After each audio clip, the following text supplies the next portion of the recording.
अब जिन लोगों को ज़्यादा जानकारी नहीं होती तो मनीष कश्यप के बारे में थोड़ा सा बता देता हूँ कि वो एक इंडिपेंडेंट जर्नलिस्ट है और थोड़ी एग्रेसिव टाइप की वो जर्नलिज्म करते हैं। रील्स वगैरह शॉर्ट्स वगैरह में आपने देखा होगा। अब इनके ऊपर चार्जेस लगे थे कुछ टाइम पहले कि इन्होंने एक फेक वीडियो बनाई जो बिहार से लोग काम करने बाहर जाते हैं ना, माइग्रेंट वर्कर्स, उन पे अत्याचार हो रहे हैं। और चार्जेस इस बात के थे कि इन्होंने ये वीडियो बिहार में ही शूट करी और पॉपुलैरिटी के लिए सारा कुछ किया था और इससे जो है दो स्टेट्स के बीच में जो माहौल है उसको खराब करने की कोशिश करी गई और इस पूरे केस में एनएसए तक इन्वोक हो गया था। NSA is a very serious invocation. और उस टाइम के पूरे इंसिडेंट के अराउंड मनीष कश्यप ने ये बोला था, अगर गिरफ्तार हुआ मैं तेजस्वी यादव जी, चैलेंज है, जेल से आने के बाद 180 दिन के अंदर आपकी सरकार गिरा दूंगी तेजस्वी यादव। इस पूरे सिनेरियो से एक और वीडियो है जो थोड़ी सी अटैच्ड है। तेजस्वी यादव कुछ टाइम पहले उनकी ये वीडियो है, मैं क्या ही बोलूं, आप देख लो। भाजपा के एगो केंद्र में मंत्री है ना जो बिहार में खेला करना चाह रहे थे, महाराष्ट्र वाला, वो थोड़ा लाइन में रहे, सब कुछ ठंडा दिया जाएगा। इन्हें उन्हें जो कर रहे हैं, जिनका सपना टूटा है ना मुख्यमंत्री बनने का, समझ जाए, ज्यादा ख्वाब ना देखे। दिल्ली वाले नहीं बचाएंगे, बिहार है, उनको तो इतना समझ होना ना चाहिए। जो लोग खेला करना चाहते हैं, जंगल राज जंगल राज। हम तो कल पूछे कौन सा तिलिस्म है भाई तुम्हारे पास? When BJP is in, it's Mangal Raj, when BJP is out, it's jungle Raj.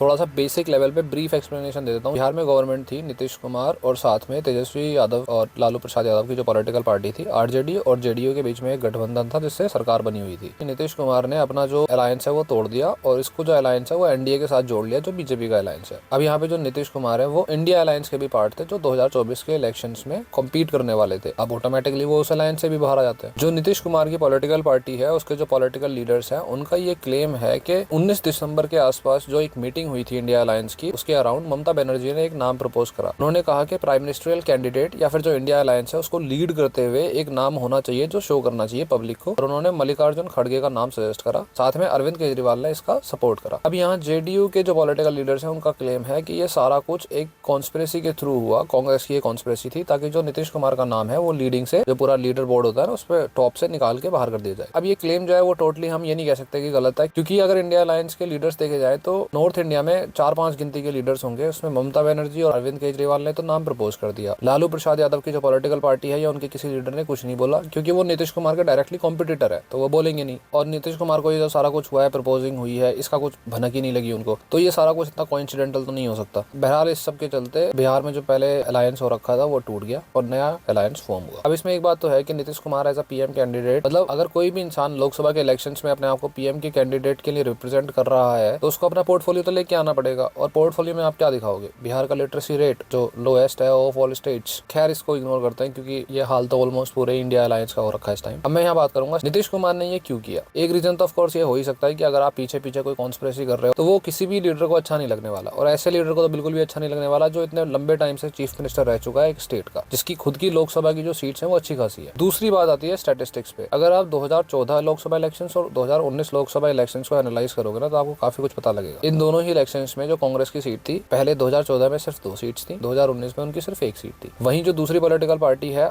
RJD, उसकी 2014 में 4 सीट्स थी और 2019 में उनकी 1 भी सीट नहीं थी। तो कहीं ना कहीं जो इंडिया अलायंस फॉर्म होता है, अगर उसमें जेडीयू जो है उस अलायंस का पार्ट होती है तो सीट शेयरिंग करनी पड़ेगी। अब यहाँ पे जब पहले ही कांग्रेस का बहुत अच्छा इन्फ्लुएंस है ही नहीं लोकसभा इलेक्शंस में एज पर स्टैटिस्टिक्स, तो नीतीश कुमार को यहाँ गेन करने के लिए क्या है, और वो भी तब जब आप उनका जो लीडर बोर्ड से नाम है वो हटा रहे हो। तीसरा और एक अच्छा खासा मेजर रीजन हो सकता है क्योंकि स्टैटिस्टिक्स जो बोलते हैं उस पर हमें बात करनी होती है, कई बार फीलिंग्स को साइड में रखना होता है। 2014 के स्टैटिस्टिक्स देखें तो जो इलेक्शन लड़ाए गए थे उस टाइम पे जेडीयू जो है वो एनडीए के अलायंस में नहीं थी, मतलब बीजेपी के साथ नहीं थी। उस इलेक्शन में जो जेडीयू को सीट्स मिली वो सिर्फ 2-3 सीट्स मिली थी। अगली बार 2019 में एनडीए के साथ जेडीयू ने अलायंस में इलेक्शन लड़ा और उनको जो सीट मिली वो 16 सीट्स मिली। तो कहीं ना कहीं स्टैटिस्टिक्स तो यही कहता है कि एनडीए अलायंस में होने से उन्हें ज्यादा नंबर ऑफ लोकसभा सीट्स मिल रही थी। कहीं ना कहीं ये सेम ही स्टैटिस्टिक्स बीजेपी के लिए भी अप्लाई होता है। 2014 में जब मोदी वेव थी तो एनडीए को बिना जेडीयू के अलायंस के साथ मोदी वेव होने के बावजूद भी जो सीट्स मिली थी वो सिर्फ 31 सीट्स मिली थी आउट ऑफ 40। हालांकि जब 2019 में इलेक्शन हुए तो एनडीए अलायंस में जेडीयू पॉलिटिकल पार्टी थी और उन्हें जो सीट्स मिली वो 39 आउट ऑफ 40 सीट्स मिली। तो स्टैटिस्टिकली ये दोनों के ही फेवर में काम कर रहा है, जेडीयू के भी और बीजेपी के। और पास्ट रिकॉर्ड देखते हुए आरजेडी और कांग्रेस की बहुत ज्यादा इन्फ्लुएंस लोकसभा इलेक्शंस में नहीं है। तो कहने का मतलब है कि बिहार में जो 40 सीटें हैं उसमें बीजेपी और जेडीयू का एक ही अलायंस में आने के बाद वो तो ऑलमोस्ट कब्जा ही हो गया वहाँ पे, वो तो सेफ सीट्स होगी टोटली। तो कहीं ना कहीं ये जो अलायंस है ये लेजिस्लेटिव इलेक्शंस जो 2025 में होने वाले हैं उसके बारे में बहुत कम है, और 2024 में जो लोकसभा इलेक्शंस होने वाले हैं उसके लिए बहुत ज्यादा है। और इलेक्शंस के इतने क्लोज आने के बाद ऐसा पॉलिटिकल लीडर जिसको पीएम के फेस के लिए रिप्रेजेंट करने की भी बातें चल रही थी, ऐसा बंदा अगर इंडिया अलायंस से बाहर आ जाता है तो इससे बहुत ज्यादा फर्क पड़ता है कि इंडिया अलायंस कितना स्ट्रॉन्ग है, और लोग जो है, पब्लिक जो है, उसके इमोशंस कितने जल्दी शिफ्ट हो सकते हैं कि इंडिया अलायंस को वो वोट कैसे करे जब उनके पॉलिटिकल लीडर्स एक रात में तो अपना अलायंस ही तोड़ देते हैं। ये तो सारा कुछ हो गया, लेकिन अब सारी पूरे सिनेरियो में सफर कौन कर रहा है? बिहार और बिहार की जनता। इसमें रत्ती भर भी डाउट नहीं है कि किसी भी पर्टिकुलर एंटिटी में अगर बहुत ज्यादा पॉलिटिकल इंस्टेबिलिटी है ना, तो उस कंट्री में, उस स्टेट में बहुत ज्यादा डेवलपमेंट हो ही नहीं सकता। और ये चीज तो आपको मार्केट दिखा देगा। स्टॉक मार्केट भी अगर आप देखोगे ना, थोड़ी सी भी पॉलिटिकल इंस्टेबिलिटी क्रिएट होने की कोशिश होती है ना, उतने ही सिनेरियो में जो मार्केट है ना वो बियरिश मोड में आ जाता है, वो गिरने लग जाता है। और आप इस बात को थोड़ा सा जान के शॉक हो जाओगे कि बिहार में 2005 से लेके आज तक जितने भी लेजिस्लेटिव इलेक्शंस हुए हैं उन सारे इलेक्शंस में एक भी पॉलिटिकल पार्टी ऐसी नहीं है जो मेजोरिटी से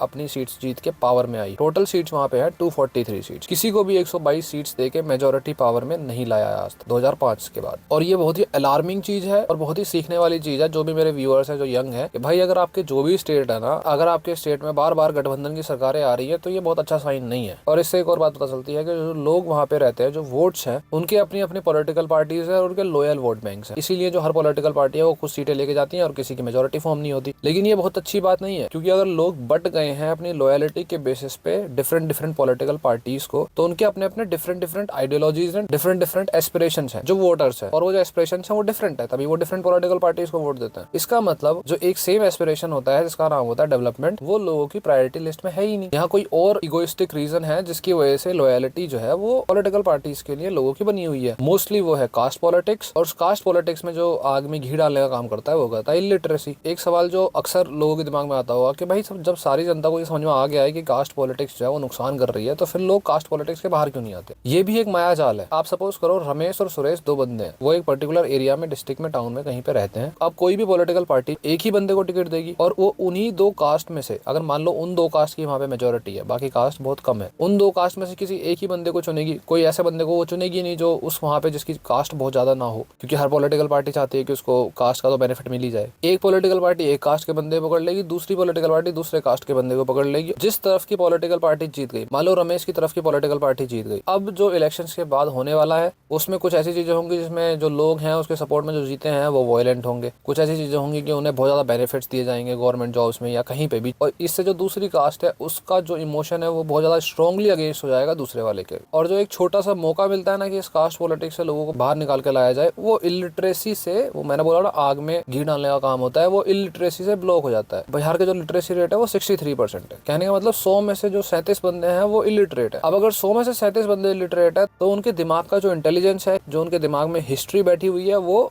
मोस्टली कास्ट से रिलेटेड ही है। क्योंकि जो हिस्ट्री में चीजें हुई है रिसेंट हिस्ट्री में, उसमें कास्ट डिस्क्रिमिनेशन, कास्ट के ऊपर लड़ाइयां बहुत ज्यादा थी। उन्हें मॉडर्न वर्ल्ड से कोई खास ज्यादा लेना देना नहीं है। तो एक पॉलिटिकल पार्टी आती है तो उसका जो वोट बैंक होगा जिस भी कास्ट का, वो हावी होने लग जाते हैं। जब दूसरी आती है तो वो हावी होने लग जाते हैं। अब इसमें जो बंदा पढ़ा लिखा है, समझदार है, वो भी कहीं ना कहीं ये तो नहीं चाहेगा कि भाई जो दूसरी कास्ट का बंदा है वो जीत जाए। कौन सफरिंग्स फेस करना चाहता है? बेनिफिट्स तो सभी को चाहिए, चाहे बंदा कितना भी मर्जी पढ़ा लिखा हो। तो ये ऐसा सर्कल है, ऐसा माया जाल है जिसमें फंस चुके हैं लोग, और बहुत लंबे अरसे से, डेकेड्स एंड डेकेड्स तक अभी तक फंसे हुए हैं। और रिसेंटली जो बिहार में कास्ट सेंसस हुआ वो इसका प्राइम एग्जांपल है। अब एक और सवाल यहाँ पे आता है कि बहुत लंबे टाइम से नीतीश कुमार बिहार के चीफ मिनिस्टर हैं। इसका रीजन क्या है? क्योंकि कोई ऑल्टरनेटिव नहीं है। ये हाल बिहार का नहीं है, ये पूरे इंडिया का हाल है। प्रॉपर ऑल्टरनेटिव्स नहीं है। और यहाँ मेरे को देख के लगता है कि अमेरिका में जो इलेक्शंस होते हैं, यूएस इलेक्शंस होते हैं, वहां से हम एक चीज है जो इनहेरिट कर सकते हैं। अमेरिका में जब इलेक्शंस होते हैं ना, तो रिपब्लिकन्स और डेमोक्रेट, इनके बीच में तो इलेक्शंस होते ही है। बाकी और भी पॉलिटिकल पार्टीज है, लेकिन दोनों यही मेन है, तो इनमें तो इलेक्शंस होते ही है जैसे हमारे इंडिया में होते हैं। लेकिन जनता ये भी डिसाइड करती है कि जब डेमोक्रेट्स और रिपब्लिक, मान लो डेमोक्रेट्स की हम बात करते हैं, तो डेमोक्रेट्स के जो पॉलिटिकल लीडर्स हैं उनमें से कौन से बंदे को टिकट मिलेगा डेमोक्रेट्स की तरफ से लड़ने के लिए, ये भी जनता डिसाइड करती है। कैसे करती है? वहां पे इलेक्शन से पहले फोकसेस और प्राइमरीज होते हैं। एक नॉर्मल सा एरिया होता है जहाँ पे लोग बैठे होते हैं और इनफॉर्मल बातें हो रही होती है। होता क्या है, जैसे डेमोक्रेट्स है, अगर वहाँ पे 6 बंदों ने बोला कि हमें प्रेसिडेंशियल इलेक्शंस में खड़ा होना है, तो उन लोगों को मौका दिया जाएगा, जो भी डेमोक्रेट्स के सपोर्टर्स हैं और विलिंग है चूज करने में, वो लोग कोकसेस और प्राइमरीज को अटेंड करेंगे और उनकी जो स्पीचेस हैं उन्हें क्रॉस क्वेश्चन भी कर सकते हैं, बातें भी कर सकते हैं। इनफॉर्मल बातचीत होती है कोकसेस में, प्राइमरीज थोड़ा अलग टाइप का होता है, लेकिन जो कॉन्सेप्ट है वो ऑलमोस्ट सेम है। तो ये कोकसेस और प्राइमरीज में जो डेमोक्रेट्स के सपोर्टर्स हैं वो उनकी स्पीचेस और उनकी सारी बातें सुनने के बाद डिसाइड करेंगे कि भाई मैं इसे वोट देता हूँ, ये डेमोक्रेट्स की तरफ से इलेक्शन लड़ेगा। ये एक ऐसा सिस्टम है जो इंडिया में भी इनहेरिट होना चाहिए, क्योंकि हमारे यहाँ मोस्टली पॉलिटिकल पार्टीज किस टाइप की है, मोस्टली स्टेट्स में या तो कोई परिवार है जो उस पॉलिटिकल पार्टी को पता नहीं कितने डेकेड से चलाता हुआ आ रहा है, या फिर कोई पॉलिटिकल लीडर जो उस पर बैठ गया है, स्टार्टिंग में वो बहुत अच्छा काम करता था लेकिन अब बूढ़ा होता जा रहा है, लेकिन वो हटने को तैयार नहीं है कुर्सी से। ये पूरा सिनेरियो है जो चल रहा है इस टाइम। इतना ही समझाना था। That is it, see you in the next video.